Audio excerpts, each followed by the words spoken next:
अभी आपने देखा कि एक डॉक्टर, लेडी डॉक्टर है, उसको अपॉइंटमेंट लेटर देना था।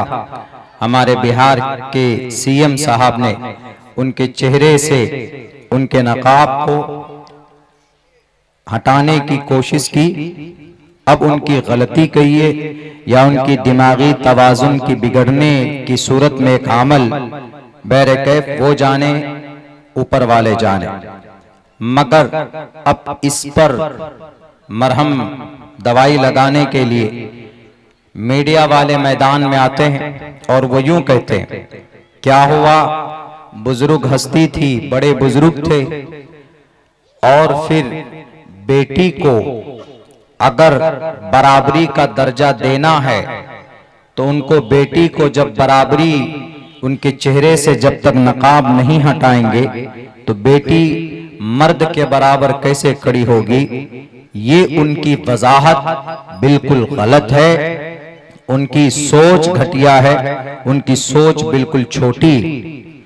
पहली बात तो वो डॉक्टर कामयाब हुई, पढ़ी, मुकम्मल तौर पर क्वालिफाइड की, तब जाकर उनको अपॉइंटमेंट लेटर मिलना था। ये इस बात की दलील है कि पर्दे में, बुर्के में रहकर भी डॉक्टर की डिग्रियां हासिल कर सकती है, तभी वो उस स्टेज पर पहुंची थी।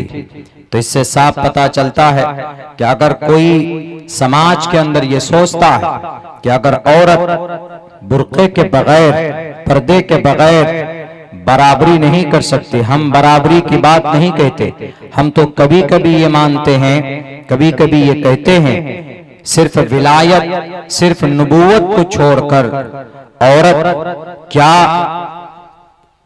अपने मकाम और मर्तबे को बुलंद नहीं कर सकती?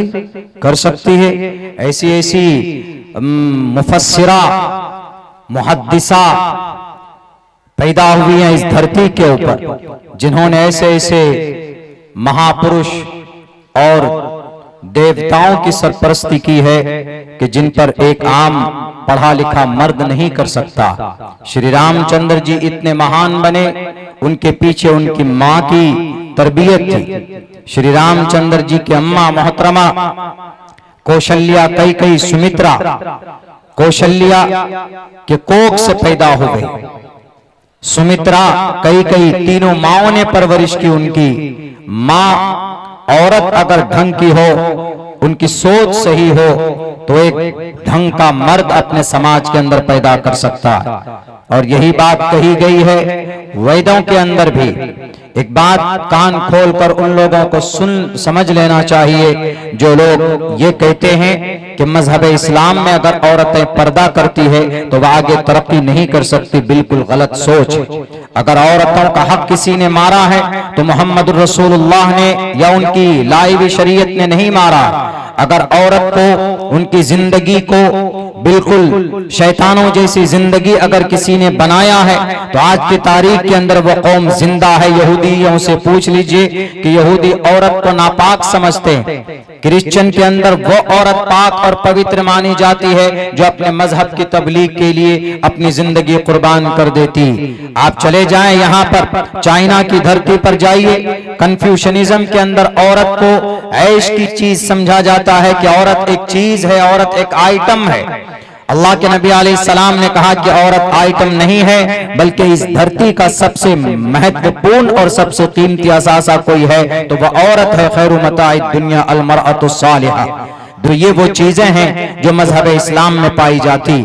लेकिन कुछ लोग हैं आज इसको वावेला बना रहे हैं। और उस औरत ने कहा, उस डॉक्टर ने कहा, हमारी बहन ने, कि हम डॉक्टरेट की अब नौकरी नहीं करेंगे, मैं ट्रॉमा में हूं, परेशानी में हूं। मैं तो उनको यही मशवरा दूंगा कि बिल्कुल नहीं, आप रिजाइन आपको नहीं देना, बल्कि आपको सीना तान कर नौकरी करनी है। और आपके चेहरे पे बुर्का था, आपके पूरे बॉडी के ऊपर में बुर्का होना चाहिए। हिजाब सिर्फ चेहरे पर था, लेकिन अब पूरे सर से लेकर पैर तक अब शरीर लिबास में मलबूस होकर आप जाइए, ऑपरेशन थिएटर में काम कीजिए और पूरी दुनिया को बताइए मैं वही लड़की हूं जिसको सीएम ने, जिसके चेहरे से उनके हिजाब को हटाने की कोशिश की थी।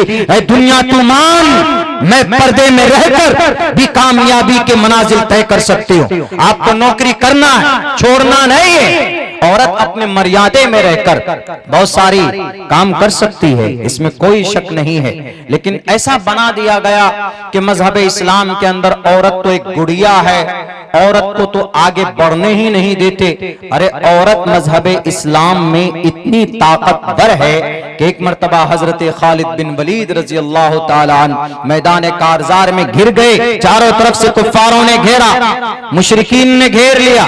क्या करें, कौन जान बचाए, मतलब ऐसे उसमें फंसे कि निकलना मुश्किल था।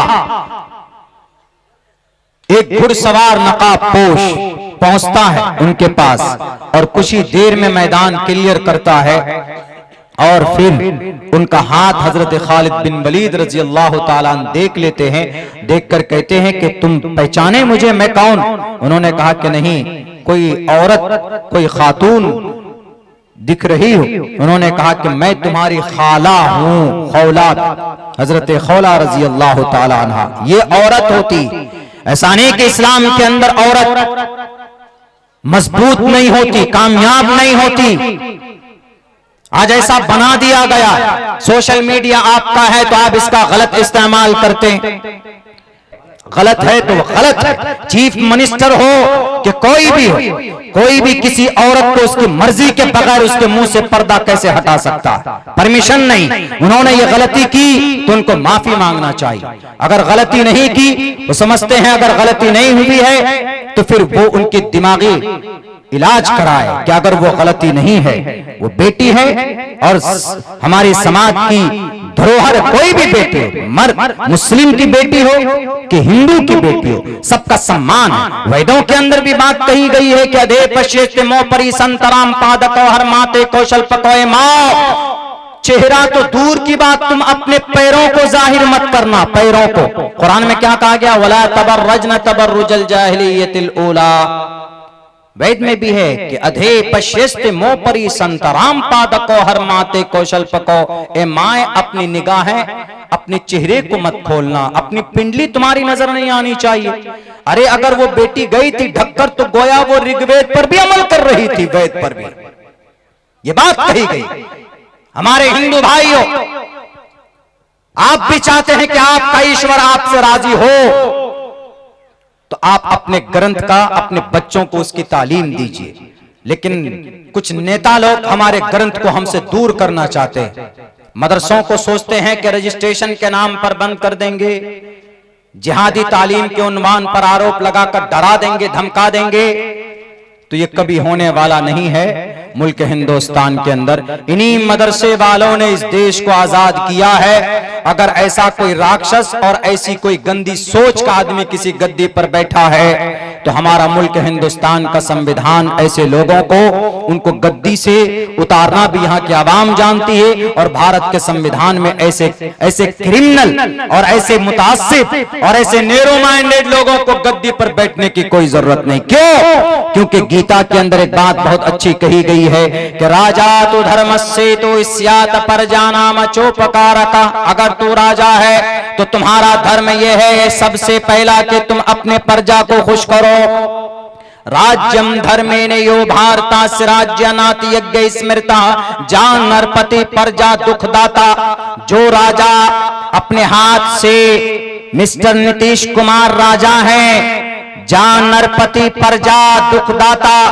जो राजा, जो सीएम अपने हाथ से दुखदाता, किसको? प्रजा को दुख देता है। उस बेटी को इतना दुख दिया है कि 3 दिन से वो बेटी ट्रोमा में है, वो बेटी उठ नहीं पा रही है। उस बेटी ने कहा कि हम इस्तीफा दे देंगे, हम वो नौकरी कबूल नहीं करेंगे। मेरे भाइयों, बड़ी तकलीफ उस बेटी को हुई है। बस ये अपनी बात खत्म करके मैं अपनी जगह लेता। उस बेटी को तकलीफ देने वाला गार्जियन हमारा मुल्क हिंदुस्तान, हमारे सूबे बिहार का, हम उनसे अपनी शिकायत कर सकते हैं चूंकि वह हमारा गार्जियन है। इसीलिए कि हमारे लोगों ने, हम लोगों ने उनको चुना है, तो इसीलिए उनके लिए ये पैगाम है श्रीमद् भगवद गीता का लिखा, जा नरपति पर जा दुखदाता, जो राजा प्रजा को दुख देता है सो नर तुरंत नरक में हो जाता, तो वो फौरन नरक में जाता है, जहन्नम में जाता है। अगर आपको उनसे तकलीफ हुई है तो आप माफी मांगिए, नहीं तो ईश्वर आपको नरक में भेजेगा। और मजहब इस्लाम में अल्हम्दुलिल्लाह ये चीज तो तफसील के साथ पेश की गई है। अगर किसी को तकलीफ हो जाए माशरे के अंदर, अल्लाह के नबी फरमाते सिल मन क़ता, अगर राब्ता टूट जाए, दोस्ती टूट जाए तो उनके इत्तिहाद पैदा कीजिए, समाज के अंदर मोहब्बत पैदा हो, हिंदू हो कि मुसलमान हो, हम सबको मिलजुल कर रहना चाहिए। हमारा मजहब नहीं हमें सिखाता कि हमें आपस में लड़ना चाहिए। अल्लाह से दुआ करता हूँ कि अल्लाह सुब्हानहू व तआला हम तमाम मुसलमानों को अपनी शरीयत को मजबूती के साथ, और उनमें जो बातें हैं, जैसे आजकल जिहाद का मसला चल रहा है, आजकल हिजाब का मसला चल रहा है, तो ज्यादा से ज्यादा ये बातें आसान अंदाज में लोगों तक पहुंचाने की और उस पर अमल करने की हम सबको तौफीक अता फरमाए। कभी कभी मुजरिम हम लोग भी बन जाते हैं, इसका एक्सप्लेनेशन हम लोग नहीं कर पाते खुलकर, बल्कि मीडिया का जमाना है, सोशल मीडिया का जमाना है। इलेक्ट्रॉनिक प्रिंट मीडिया तो नहीं बात छापेगी, लेकिन सोशल मीडिया के प्लेटफॉर्म से हर वो बात आसानी के साथ आवाम तक पहुंचाई जा सकती है। इसके ऊपर हमारे नौजवानों को एक्टिव होना चाहिए कि हमारे उलमा की जो भी आर्टिकल्स हैं, हमारे बुद्धिजीवियों की जो भी वीडियोस हैं, इनको सरल अंदाज में क्लिप बनाकर लोगों तक पहुंचाइए। हमारे अकाबिर उलमा जो इसमें बहुत ज्यादा जो गहराई और गिराई रखते, उनकी बातें पेश कीजिए, ताकि जो लोग गलतफहमी की वजह से अपने दिमाग के अंदर भूसा भर लेते हैं, उनको कम से कम राह रास्त पर लाया जा सके। बहुत बहुत शुक्रिया।